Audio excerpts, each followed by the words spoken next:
Hey folks, welcome back to Maverick Educar, and this is Anant here. In today's video, we will be discussing one of the important concepts of grammar called punctuations. Even though punctuations are small yet simple, they are used in multiple questions of your PTE exam. Make sure to contact us on the WhatsApp number or on the email ID mentioned right below for one-on-one assistance. Now let's go ahead and look at the video. Until today, we had covered these grammar concepts starting with sentences, which will be very useful in these writing tasks. Next, we had covered about parts of speech, which is very useful in your drag and drop fill in the blanks and also in the drop down fill in the blanks. Additionally, we had covered the concept called active and passive voice, which is useful in all these questions. The next concept was about articles, which is useful in listening fill in the blanks, reading fill in the blanks, and all the other writing tasks that are mentioned over here. For each of these individual videos, make sure to go ahead and look into our channel.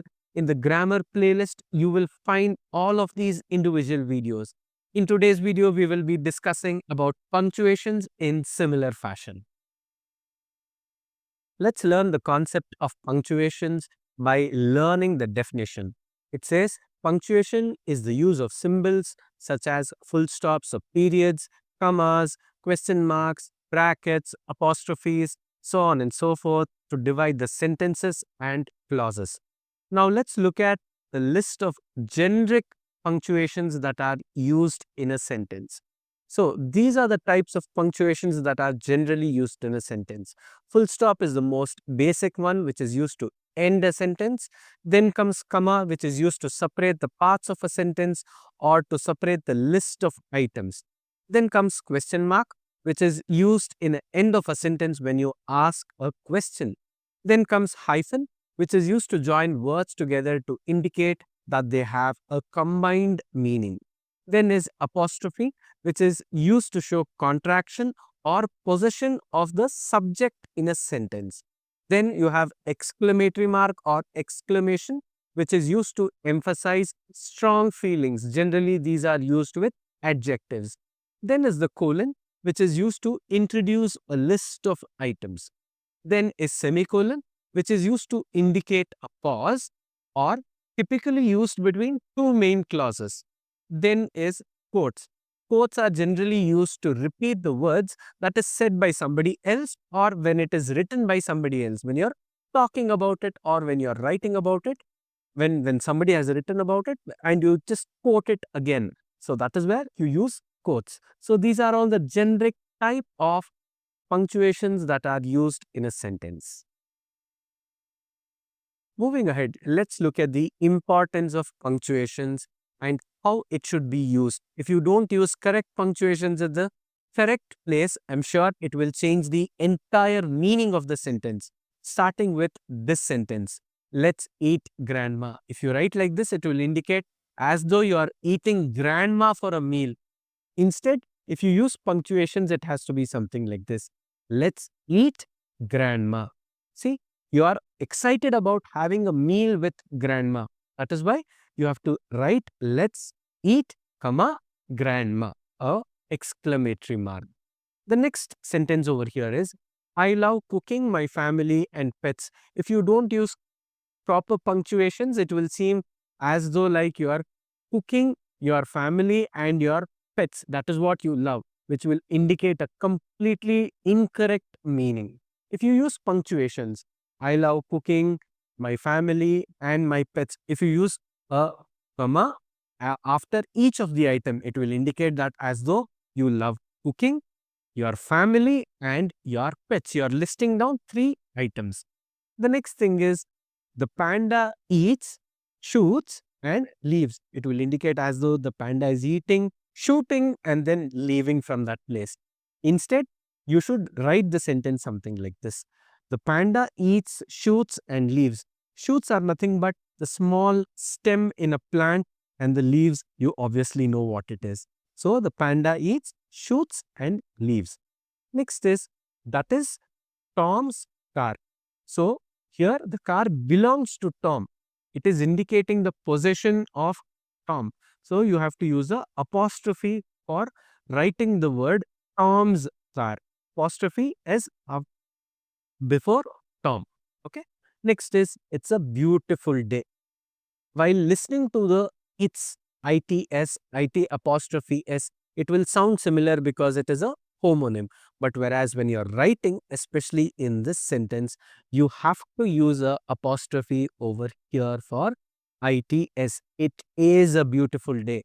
It apostrophe s is equal to it is. Its is just its. Okay, that is where the differentiation comes. The next sentence is, even though I go to the gym, I am still unfit.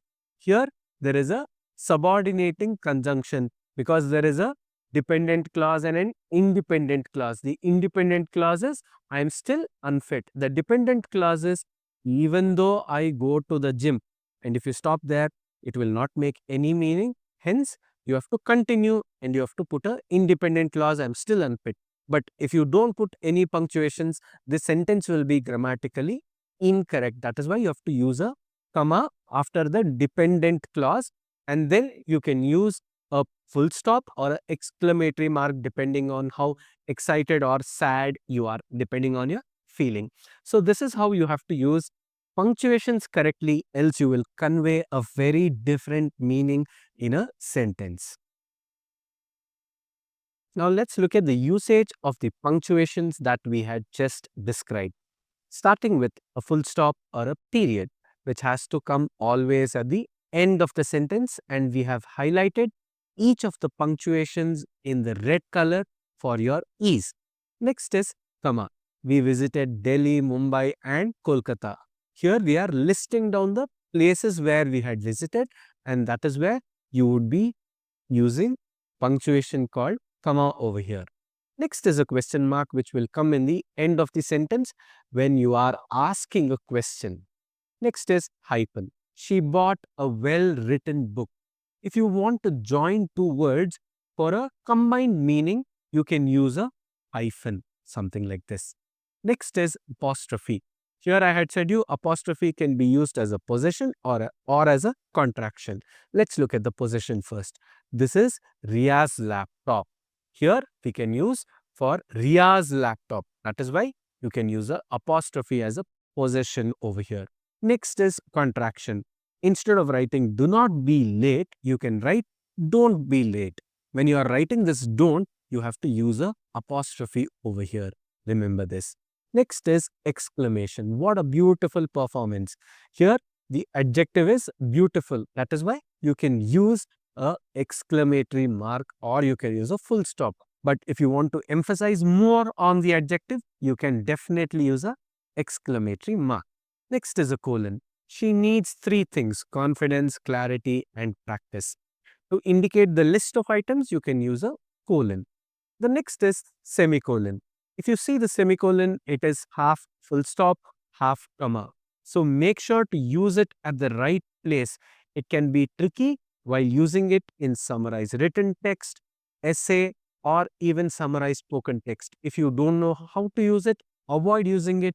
Instead, use a comma or a full stop. Over here, you have two independent clauses. The exam is tomorrow is one independent clause, and I need to revise tonight is another independent clause. Here, it can function as a comma or as a full stop. So make sure to use it correctly. Without knowing how to use it, please don't use it. Refrain from using this particular punctuation called semicolon. The last one is quotes.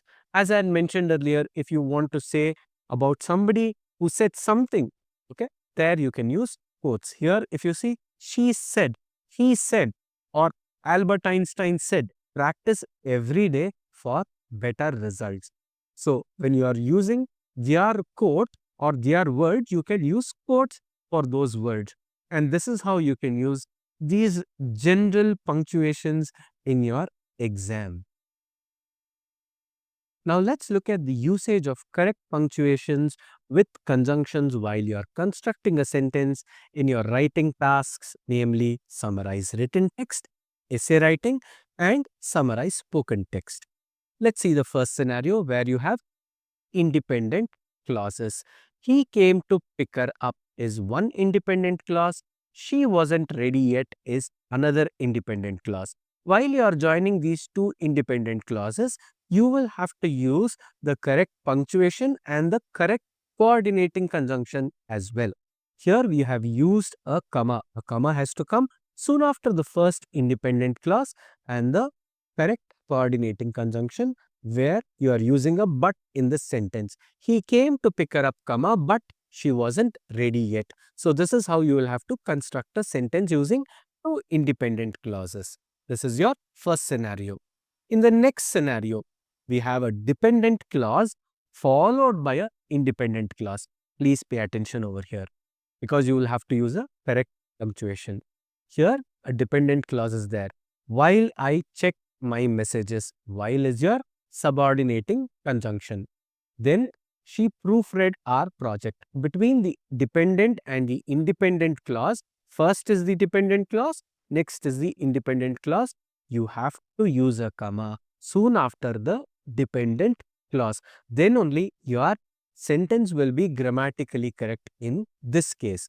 In the second scenario, where you have a independent clause followed by a dependent clause, there is no need to use a punctuation. She proofread our project while I checked my messages. So this is how you will have to construct a sentence when it is followed by a dependent clause. I mean, the independent clause comes first and then the independent clause. There is no need to use a comma.